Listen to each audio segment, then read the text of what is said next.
we MC the Friday Power Lunch, and some of you may have been on that. We had the Virginia press conference this past Friday where we went over all the legislative stuff that we'll be working on, because I always say elections matter. We pass good policy.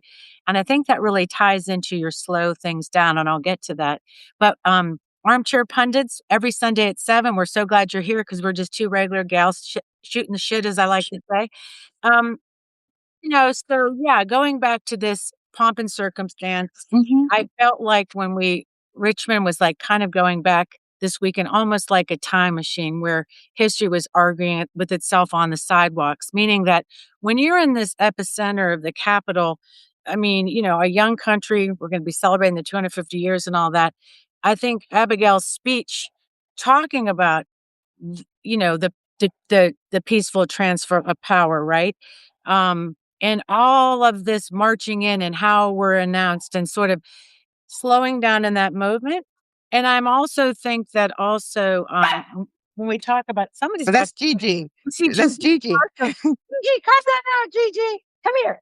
Anyways, I'll get Gigi in a second. But our laws, people complain about America because what do? We have this slow, you got to argue over here, you got to pass bills, we always say that's the beauty of it too.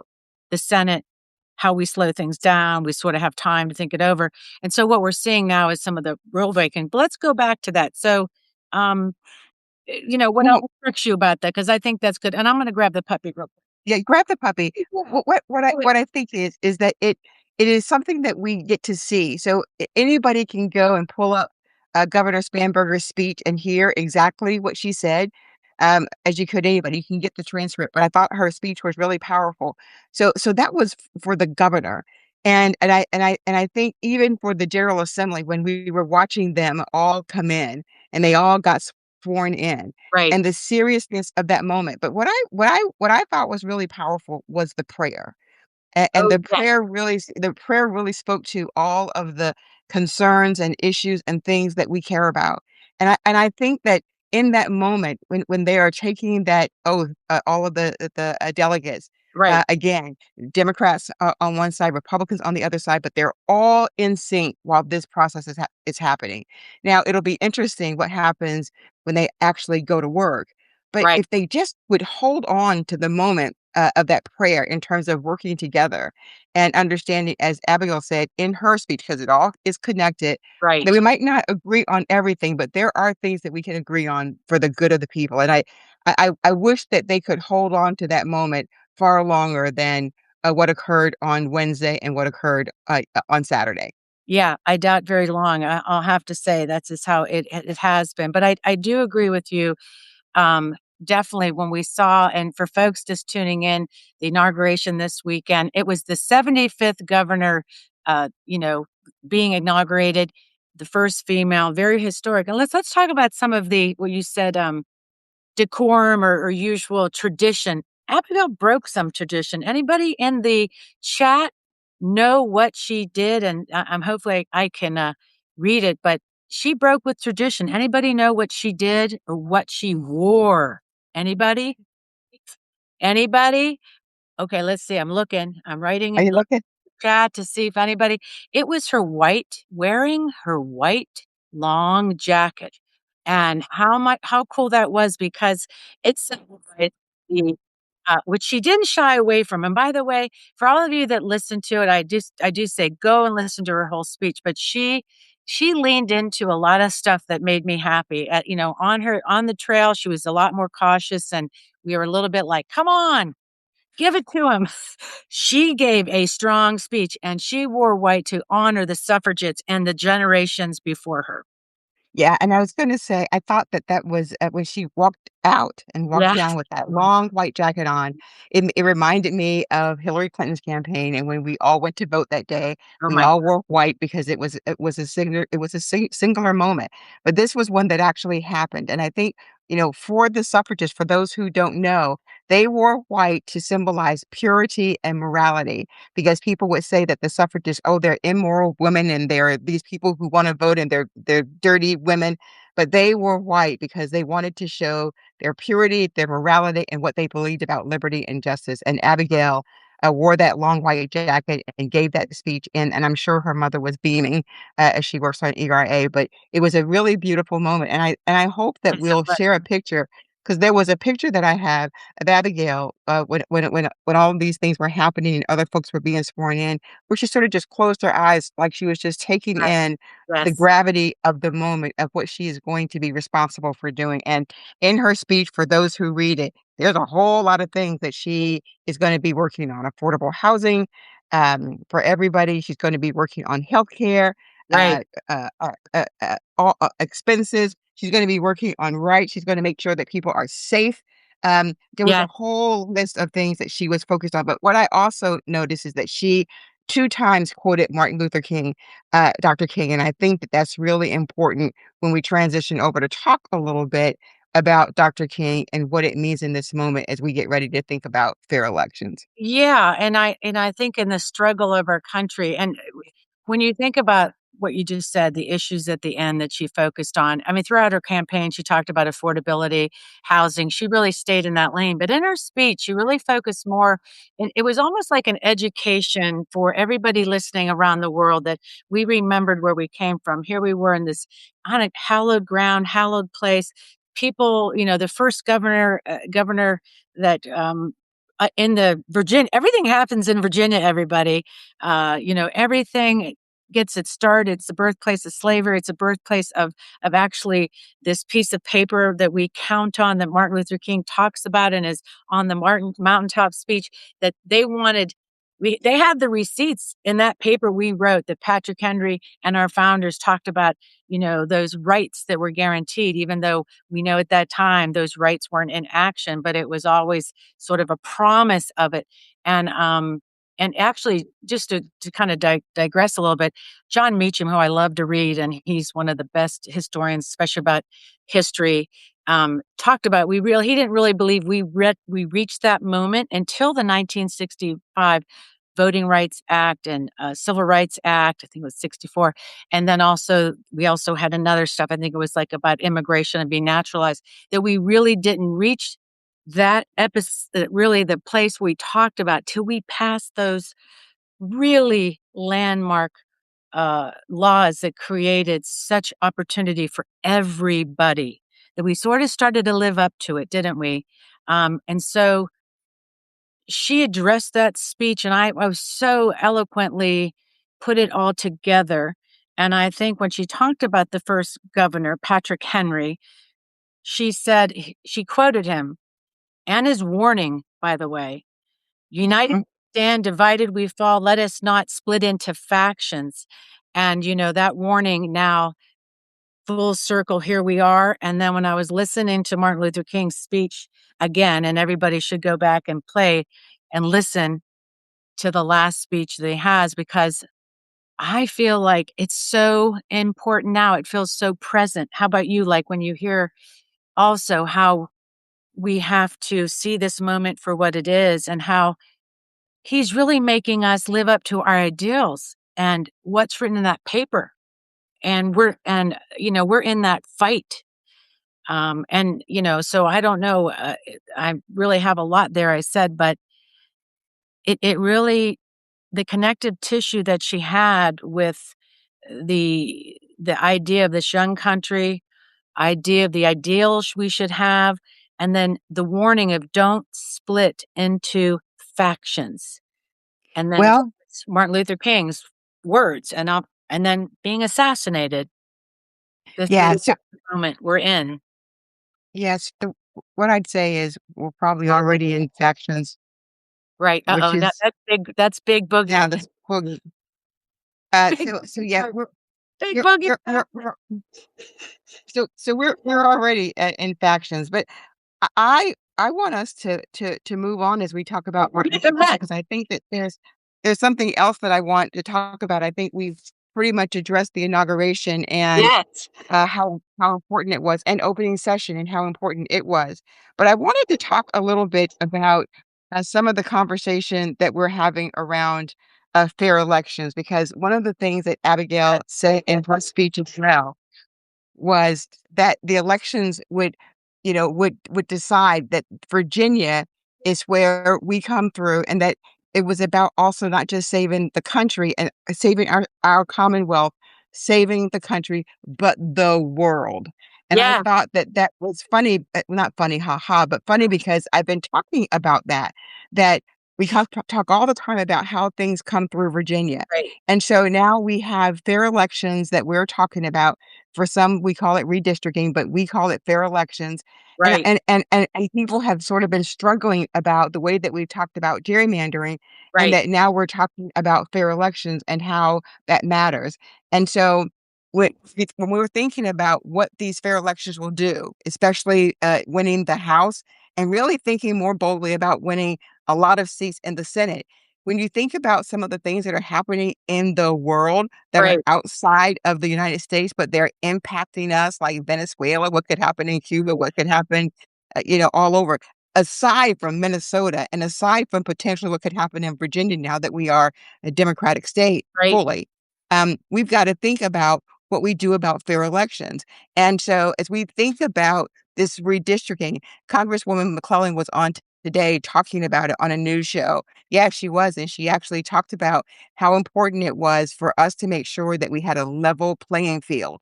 But when we were thinking about Dr. King and others, I thought that it was really important to dig in to find when people have done things that was sort of outside of what their moral beliefs were, but they felt it was more important for the overall and for the bigger picture. And for Dr. King, one of the things that he did was he partnered with labor unions.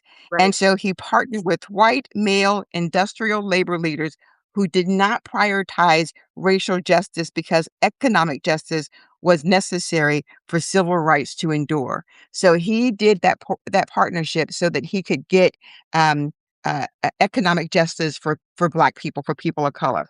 And I think that that is so important as we think about the conversations that right. we'll have with people about how important this fair elections is, because it doesn't just impact Virginia, it will impact what happens in the country, and it will impact what happens in the world.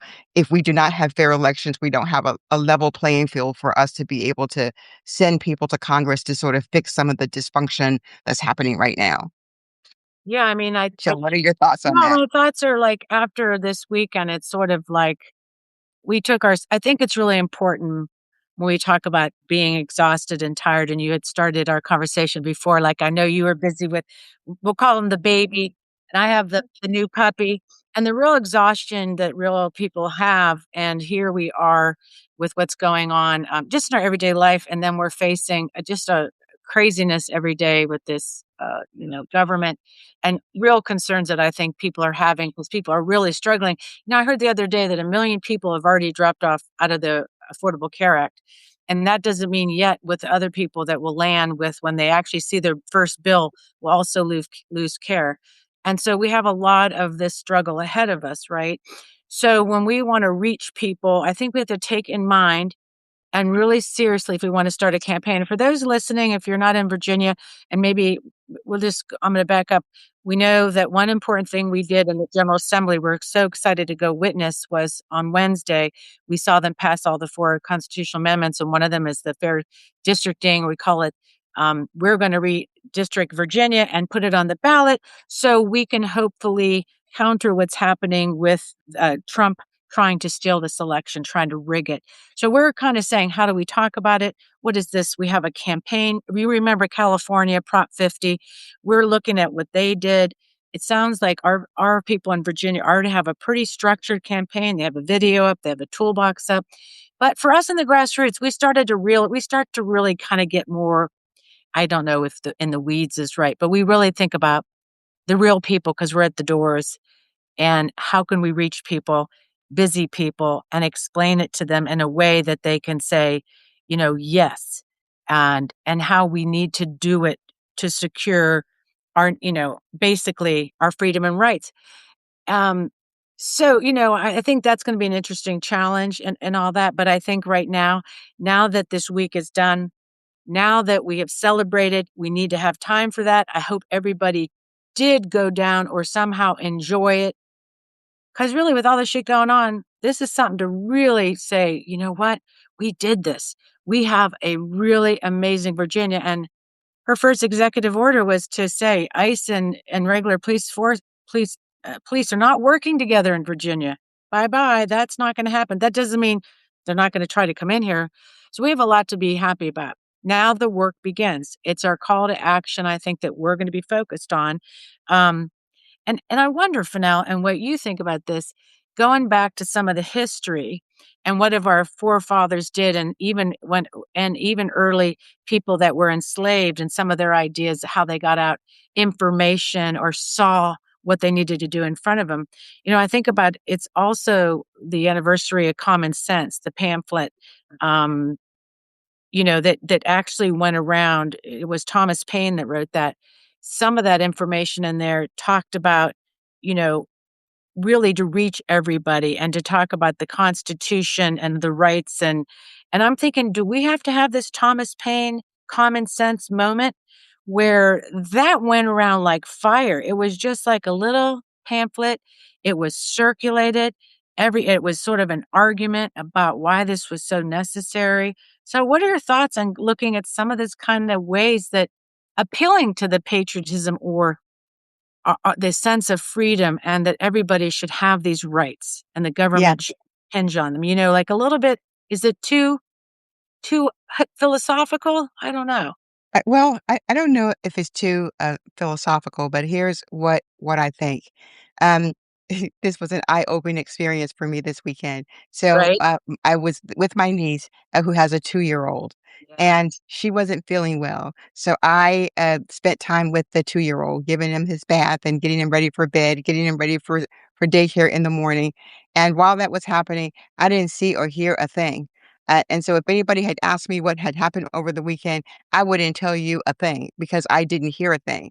And so what it sort of reminded me of is Right. as we're trying to reach people is that there are people out there who are exhausted and tired Right. and they don't have time to hear what we're having to say. And so I do think that there is an opportunity for us to think about these people with these really busy Right. lives who are not getting information for no other reason than they're just really busy and exhausted. And Right. so I'm thinking that there has to be some kind of something that we do different. I mean, there are folks who, when we're thinking about this campaign, who are we gonna talk to? Right. And, I at this point think that folks who are, they're just MAGA Trump supporters, we just at some point have to back off of that because I don't they're loud and I don't think that they're gonna be helpful for us in this campaign. But I do think the folks who are ashamed of what's happening, the folks who Right. have, as I said, who are exhausted and tired, the folks who just don't have information, the folks who, for whatever reason, think their vote doesn't matter, but they're the ones who are not loud, but they're just not out. They're not voting. Right. And those are the folks that we have to persuade to come out because those are the folks who will actually win the election. So I think thinking about how we shift our attention from trying to convince MAGA people, shift Yeah. our attention to the folks who are the ones that I'm talking about, those tired, disengaged, Right. ashamed of what's happening, and they want to do something about it. We got to figure out how to get them involved. I want to say one other thing about the redistricting because you gotta sort of say what it is for You folks do to air understand. quotes? Yeah, air quotes, redistricting, which we're calling fair elections because Yeah. that's really what it is. And so when I think about it, which will probably happen in April, if you guys just think about how hard it is to get people out in the general Right. election, and now we're gonna ask them to come out 3 Good times. time. We're gonna say, "Come out and vote in April," which April. is so important, and so that is the Say Yes program. So we're gonna make sure everybody has all the information on that. We're gonna talk to folks and figure out Right. what are the things that grassroots can do to be effective. Then you gotta pick your candidate for the primary. Okay, so pick your candidate for the primary. Right. Right? And then in November 3rd, you gotta save the world because that's what I think it is. Winning the House and the Senate does more than save the state, or the country, it saves the world based on all the crazy chaos. So I think if we can figure out how to frame those stories and those narratives for people, and they can see how the affordability piece that we're talking about matters in all of that, because if you can't win the House and the Senate, you can't do all of those things that create opportunity and prosperity for people. Yeah. Hey, I see Lauren Burke entered the room, and I told her next time she did, I would invite her in. So don't be surprised if she pops up here to talk about it. I think she was down the inauguration. But with that, when I was thinking about, and I'm going to say to the people in the chat listening, when we talk about our modern day common sense moment, what truth is obvious, but what still needs to be said out loud. And what I mean by that is when we're talking about where we are now, at, and that we cannot take, and this is what Thomas Paine felt like too. You just couldn't leave it up to chance. That you had to have a deliberate constitution, a deliberate process to protect people. And like you said, from the pomp and circumstance, or just really lay it out that, you know, that when looking into the future, this Constitution is really what's holding us together. And when Martin Luther King said, when he was talking about really holding the receipts over what our founders wrote, and we weren't living up to it, is he said, we're not China. I don't think we're China. They don't have this piece of paper, right? We're not this other communist country, but we live up to these kind of self-evident truths, but we weren't, right? Um, but what he did say, and I think was so deliberate, and what I think is still powerful today is this paper. And oh, she is. Hey, there in the car. Lauren Burke's in the room. Hey, Lauren. Hey, how you doing? Yeah, I'm in the car. I'm in North. Uh, I just came from Richmond, actually. I came from a Doug Wilder event, but back in Arlington and driving. I'm about to pull over, but yeah, so I can talk. But yeah, I'm interested in, so what we're talking about is little bit of weaving in the inauguration, sort of those traditions and how they're built, and then we are talking about like Martin Luther King too, Day tomorrow. I am really interested in your takeaways of being down there. Some insights. What are your biggest thoughts on the weekend? I thought it was fantastic. I wasn't there. I had Paulette Singleton doing like everything. So and you will see it in the photography. One of the issues is that because of the way coverage is arranged, you have to sort of, obviously the media is pooled to some extent. So we relied a lot on Steve Helber and the pool photographers. And you pretty much obviously watch what's going on, but obviously it was a beautiful ceremony. It's a historic. I love seeing Abigail's mother sitting in the background. She was like sitting in the shot with a little cute hat on. That was great. The whole thing was fantastic. It was fantastic. I love to talk about, we didn't really talk about mom and dad, Marty and Elaine Yeah. Davis, and they're standing behind. And for a lot of us who know her as a girlfriend, and we actually spent a lot of time before the event with her in the Commonwealth in the coffee thing. She said to us, when I put when I pull my hair behind my ear, just know that's all for you gals, all for you. Just to let you know I'm doing good. And her jacket was open, and if you watch her jacket open, she had a butterfly on. And Right. we were Yeah. showing her butterfly. That was so symbolic, but that was a really beautiful moment, right, with the daughters and everything. So now, what were your thoughts on mom and dad? Yeah, mom was wonderful. I mean, she acknowledged her mom and dad. Uh, Yeah.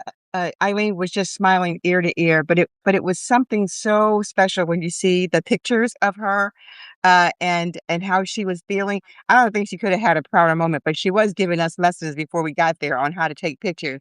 And yeah, she Yeah. was, and her bow symbolizing the ERA and women's suffrages. So she was giving us all lessons on what we needed to how we needed to photograph, and that everything was for purpose. And I think she was cluing us in on the white jacket, the long On white the jacket, white when she said jacket. everything was for purpose. Well, they're good. And You're right on. That's good. So yeah, so I did want to say though, because you and I talked about this in the speech, she did mention Lieutenant Governor Earl Sears, yeah, called her a trailblazer. She mentioned Attorney General Miyares and all of those who served in the Youngkin administration. So she did that. She did do. She talked about her lieutenant governor and her attorney general, and so I felt like maybe they've smoothed over some of the whatever might have been there. So I was happy Right. I was happy to see that, but we were really proud of all of them, and I think all the speeches were great. I went to, the Jay Jones, event on Friday night, and he gave a marvelous speech. His wife, gave a marvelous speech, and he gave one too, and it was filled, and so he had a ton of support, but I was happy to be there because from a grassroots perspective, I think that we really pulled out all of the punches to ensure that we were impactful in ensuring that he was elected. So I didn't get a chance to tell him that, but I'm gonna be sure to remind him when I see him. That's right. Yeah, did you go to any so you went to the Dead Wilder. I love that he was in the stands, that it was his birthday, Lauren. Yeah. Yeah. Yeah, it was his birthday. He had an event tonight in Richmond where totally unrelated to inauguration, but there was a ton of people there. It was an art event. It was a scholarship event at the Black History Museum. So that was fantastic. I actually interviewed Jay Jones on Thursday. I'll probably be a podcast, and so I didn't go to too much. I know what it is to sit out in the cold in inaugurations, and I'm never a fan of it. Although that weather was actually really good. It was only 40 degrees, it was like 45 degrees, which is great for an Yeah. inauguration. It Um, was raining, Lauren. It was raining. yeah, I saw everybody with ponchos, and I was like, oh, yes, I'm glad I. So that's But for anybody listening in to put for now putting on a poncho.